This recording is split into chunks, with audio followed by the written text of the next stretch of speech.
أعوذ بالله من الشيطان الرجيم. بسم الله الرحمن الرحيم.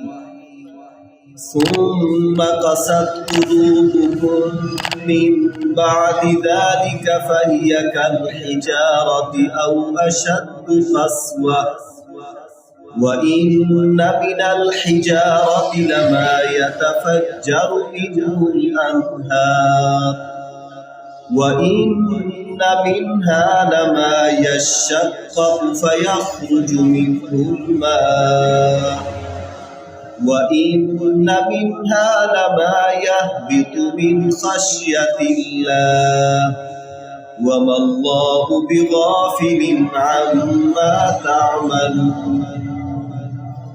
أفتطمعون أن يؤمنوا لكم وقد كان فريق منهم يسمعون كلام الله ثم يحرفونه من بعد ما عقلوه وهم يعلمون. صدق الله العظيم. نحمده ونصلي على رسوله الكريم اما بعد فاعوذ باللہ من الشیطان الرجیم بسم اللہ الرحمن الرحیم. بنی اسرائیل کے احوال قرآن مقدس میں ہم پڑھ رہے تھے. اللہ تعالیٰ نے ان پر بڑی بڑی نعمتوں کا اظہار فرمایا اور ان کی ہدایت کے لیے اللہ تعالیٰ نے انبیاء کرام کو بھیجا، بالخصوص سیدنا موسیٰ کلیم اللہ علیہ السلام کو. آپ نے تبلیغ فرمانے میں کوئی کسر نہ چھوڑی، حتیٰ کہ آپ کے معجزات سے ان کو جتنے فوائد حاصل ہوئے تھے وہ بے شمار تھے. اور پچھلے سبق میں ہم نے جو واقعہ پڑھا کہ ایک شخص نے اپنے ہی عزیز کو قتل کر کے دوسروں پر تہمت لگائی، پھر اللہ تعالیٰ نے حضرت موسیٰ علیہ السلام کے ذریعے وہ گائے ذبح کرنے کا حکم دیا. پھر اس گائے کا گوشت اس مقتول پر مارا گیا، وہ زندہ ہو بیٹھا اور اس نے قاتل کا پتہ بتا دیا. تو اتنے بڑے بڑے احسانات اور بڑے بڑے معجزات دیکھنے کے باوجود جو بنی اسرائیل کی حالت تھی، قرآن فرماتا ہے ثم قست قلوبکم من بعد ذالک، فرمایا کہ پھر تمہارے دل سخت ہو گئے ان واقعات کے بعد. فاہیا کالحجارہ، جیسا کہ پتھر ہوتا ہے، پتھر کی طرح سخت ہو. او اشد قسوہ، یا اس سے بھی زیادہ سخت ہو گئے، یعنی پتھر سے بھی زیادہ سخت ہو گیا. آگے ارشاد فرمائے وَإِنَّ مِنَ الْحِجَارَةِ لَمَا يَتَفَجَّرُ مِنْهُ الْأَنْهَارُ، فرمایا بے شک پتھروں میں سے کچھ ایسے ہیں کہ جب وہ پھٹتے ہیں، کچھ پتھروں میں سے کچھ ایسے پتھر ہیں کہ جن سے نہریں بہ نکلتی ہیں. وَإِنَّ مِنْهَا لَمَا يَشَّقَّقُ فَيَخْرُجُ مِنْهُ الْمَاءُ، اور فرمایا کہ کچھ ایسے پتھر ہیں کہ جب وہ پھٹتے ہیں اس سے پانی نکل آتا. وَإِنَّ مِنْهَا لَمَا يَهْبِطُ مِنْ خَشْيَةِ اللَّهِ، اور پتھروں میں سے کچھ ایسے ہیں جو اللہ کے خوف سے گر پڑتے. وَمَا اللَّهُ بِغَافِلٍ عَمَّا تَعْمَلُونَ، اور اللہ تبارک و تعالیٰ تمہارے کرتوتوں سے غافل نہیں ہے. یعنی پتھر کی مثال قرآن نے بیان فرمائی کہ پتھر سخت چیز ہے. فرمایا کہ ان کے دل پتھر کی طرح ہو گئے. پھر فرمایا نہیں، اس سے بھی زیادہ سخت، کہ پتھروں سے بھی نہریں بہ نکلے اور پتھر شک ہو جائے تو ان سے پانی نکل آئے، اور پتھر اللہ کے خوف سے گر پڑے. لیکن انسان اتنا مردہ ضمیر والا کہ اس کا دل جو ہے وہ اس سے بھی زیادہ سخت ہو جائے، پتھر سے بھی زیادہ سخت ہو جائے، اور نرم ہونا، منہ پڑنا، اس کے ذرہ بھی اثرات اس کے اندر نہ پائے جائے۔ ایک بات یاد رکھیے گا، یہ جو دل کی نرمی ہے نا، دل کا موم ہو جانا، دل کا نرم پڑ جانا، یہ بھی اللہ کا ایک انعام ہے۔ اللہ کی طرف سے انسان کو ملنے والے جو اوصاف ہے، خوبیاں، ان میں سے ایک خوبصورت وصف جو ہے وہ دل کا نرم، کہ آپ دل نرم ہوگا، آپ پر قرآن کی بات بھی اثر کرے گی، حدیث کی بات بھی اثر کرے گی، بزرگان دین کی نصیحتیں آپ پر اثر کریں، اسلام کے دیگر معاملات آپ کے دل پر اثر انداز ہو گئے۔ اس کے علاوہ آپ لوگوں کو مشکلات میں دیکھیں گے تو آپ کے دل پر وہ گہرا اثر چھوڑیں گے۔ آپ صرف اپنی ذات اور انا کے لیے نہیں سوچیں گے، بلکہ آپ لوگوں کے معاملات کی طرف چلیں گے، لوگوں کے لیے بھلائی سوچیں گے، اور جس کا دل سخت ہو گیا اس سے بھلائی کی کیا امید باقی رہے؟ اور جب اس سے بھلائی کی امید باقی نہیں رہی، ظاہر سی بات ہے جو بھلائی نہیں کرتا پھر اس کے ساتھ بھلائی نہیں کی جاتی۔ اللہ تبارک و تعالیٰ کے پیارے حبیب صلی اللہ تعالیٰ علیہ وآلہ وسلم نے جامع ترمذی میں حدیث پاک موجود ہے، محبوب علیہ السلام نے ایک خوبصورت قانون بیان فرمایا، فرما واللہ فی عون العبد ما کان العبد فی عون اخیہ، فرمایا کہ اللہ تعالیٰ اپنے بندے کی اس وقت تک مدد فرماتا رہتا ہے جب تک اللہ کا بندہ دوسرے بندوں کی مدد کرتا رہے۔ اب ظاہر سی بات ہے مدد کا پہلو دل کے اندر کسی بھی انسان میں تب بھی ہوگا جب اس کا دل نرم،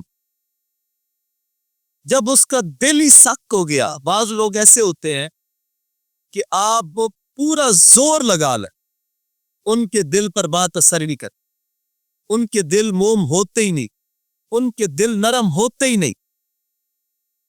یعنی آپ تعلق نبھانے میں ہر حربہ استعمال کر، محبت سے چلے، سر جھکائے، جس انداز سے بھی آپ چلے، ان کی انا جس بات پر ڈٹ گئی ہے وہ ایسا لگتا ہے جیسے یہ سر جائے گا تو عادت ہے۔ یعنی بندے کبھی بھی آخری دم تک وہ ٹس سے مس نہیں ہوئے۔ اس کی سب سے بڑی مثال دنیا میں سمجھتا ہوں ابو جہل کی مثال۔ میدان بدر میں جب اس کا سر کاٹا جاتا تھا، حضرت سیدنا عبدالرحمن بن عوف رضی اللہ تعالیٰ عنہ فرماتے ہیں جب میں اس کا سر کاٹ رہا تھا مجھے کہنے لگا میرا سر گردن سمیت کاٹ، کہ جب گردن بھی سر کے ساتھ لگی ہوگی تو باقی سروں کے ساتھ یہ سر اور بڑا نظر آئے۔ کہنے لگا سردار کا سر مشہور نظر ہے۔ لا حول ولا قوت الا باللہ۔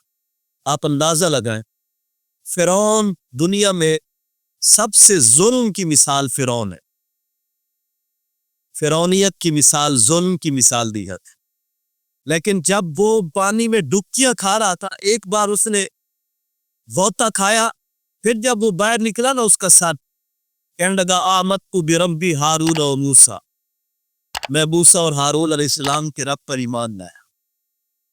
یعنی وہ اتنا بڑا ظالم بھی ایک غوطہ کھانے کے بعد سیکھ گیا، اور ادھر ابو جہل اتنا بدبخت، توبہ توبہ توبہ۔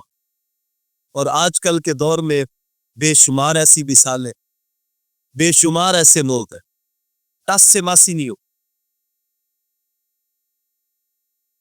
اس کا ایک پہلو یہ ہے جو میں پہلے بھی بیان کر چکا ہوں، اللہ تبارک و تعالیٰ کی ناراضگی کا سبب۔ رب جب ناراض ہو جائے تو اللہ تعالیٰ توفیق ہدایت چھین لیتا ہے، اس کا دل مردہ کر دیتا ہے۔ اللہ تعالیٰ نے قرآن مقدس میں فرمایا وَيَمُدُّ فِي طُغْيَانِ إِمْيَامَ، فرمایا ہم انہیں ڈھیل دیتے ہیں تاکہ وہ اپنی سرکشی میں اور بھٹک جائے اور اندھے ہو جائے۔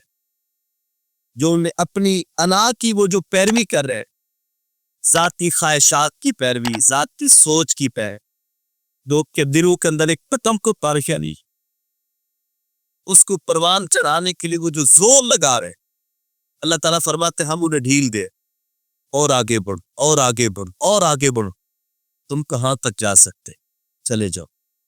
لیکن یاد رکھیے گا اللہ کی گرفت سے کوئی بچ نہیں سکتا، انسان جہاں مرضی چلائے۔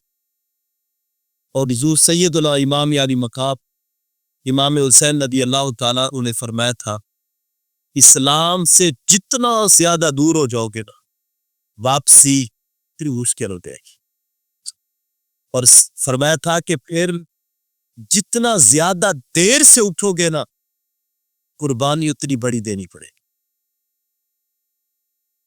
یعنی یہ تو آج کل کے دور کی ہم بات کر رہے ہیں، اس دور میں کلمہ پڑھنے والے مسلمانوں کا یہ حال ہے کہ ان کے دل اتنے مرتع ہو گئے، دل اتنے سخت ہو گئے۔ بہت سارے لوگوں کی مثالیں ہمارے سامنے، لاکھ کوشش کے باوجود ان کے دل موم نہیں ہو سکے۔ اور کچھ عرصہ پہلے کی بات ہے، ایک بندے نے اسی طرح کا کچھ شکوہ کیا میرے ساتھ، مجھے کہنے لگا آپ کے فلاں کام سے فلاں کو اعتراض ہوں گا، تو آپ کو چاہیے آپ لوگ کو ساتھ ملا کے چلے۔ میں نے کہا یار میں بندوں کو راضی کرنا میں نے چھوڑ دیا، اور میں نے یہ توبہ کر لیا ہے کہ میں بندوں کو راضی کرنے کے لیے کوئی کوشش نہیں، میں صرف اللہ کو راضی کر۔ میں نے اس بندے سے پوچھا کہ جس کام کی آپ بات کر رہے ہیں ایمانداری سے بتائے اللہ اور اس کے رسول صلی اللہ تعالی علیہ وسلم کی بارگاہ میں اس کام کے مثبت اور منفی کیا اثرات، کیا اللہ تعالیٰ اور اس کے پیارے حبیب صلی اللہ علیہ وسلم میرے اس کام سے راضی ہے یا ناراض؟ کہنے لگا ظاہر سی بات ہے، نیکی کا کام ہے، یہ اچھا کام ہے، قرآن و سنت کے مطابق ہے۔ پھر میں نے کہا اگر آپ جیسا بندہ جو مجھے دوسروں کا پیغام سنا رہا ہے، اگر وہ اس بات کی گواہی دے رہا ہے کہ یہ کام دین کے مطابق ہے، تو پھر میں بندوں کو راضی کرنے کے لیے دین کا کام نہیں چھوڑوں، میں اپنے رب کو راضی کروں، اور بندے واقعی راضی نہیں ہو چھوڑ دے، بندوں کو راضی کر، اللہ اور اس کے رسول صلی اللہ تعالی علیہ وسلم کی رضا کے لیے۔ ہاں ایک بات ہے، اپنے ماں باپ کو راضی کرنے میں دیر نہ کرے، اپنے اساتذہ کو راضی کرنے میں دیر، یہ وہ رشتے ہیں جن کے دلوں میں واقعی احساس ہے، جن میں بے لوث محبت دیکھی ہے، جو آپ کو پروان چڑھتا ہوا دیکھے ان کے سینے ٹھنڈے ہو جاتے۔ بات اللہ تعالیٰ نے یہود و نصارہ کی فرمائی کہ ان کے دل سخت ہو گئے، پتھروں سے بھی زیادہ سخت ہو، اور آگے اللہ تعالیٰ نے فرمایا افتطمعون ان یؤمنوا لکم، فرمایا مسلمانوں تم کیا امید کر کے بیٹھے ہو کہ یہ یہود و نصارہ تمہارے ساتھ ایمان لے آئیں گے؟ وَقَدْ كَانَ فَرِيقٌ مِّنْهُمْ يَسْمَعُونَ كَلَامَ اللَّهِ، فرمایا سنو تحقیق ان میں سے ایک گروہ ایسا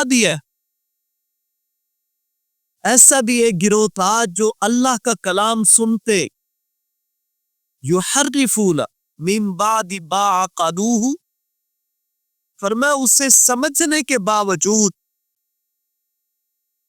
وَهُمْ يَعْلَمُونَ، یعنی جان بوجھ کر يُحَرِّفُونَ سے تبدیل کر دیتا، اللہ کا کلام سنتے سمجھتے پھر جان بوجھ کر اس کے اندر تبدیلی کر دیتے۔ فرمایا یہ تو اتنے بدبخت لوگ ہیں جو اللہ کے کلام کو ڈائریکٹ سمجھنے کے باوجود جان بوجھ کر اسے تبدیل کر رہے ہیں، وہ تمہارے ساتھ بھلائی کریں گے، اور تم ان سے بھلائی کی امیدیں لگا کے بیٹھے ہوئے ہو۔ یہ 1400 سال پہلے، 1450 سال پہلے میرے رب نے قرآن مقدس میں یہ بیان فرما دیا یہودیوں کے بارے میں، نصرانیوں عیسائیوں کے بارے میں، اور ہمارے مسلمان جو ہے آج بھی ان سے امیدیں لگا کے بیٹھے ہوئے۔ مسلمانوں کو متعدد مقامات پر بتا دیا گیا. ایک مقام پر فرمایا کہ تمہارے دنیا میں سب سے بڑے دشمن جو ہے وہ یہودی ہے. سب سے بڑے دشمن یہودی.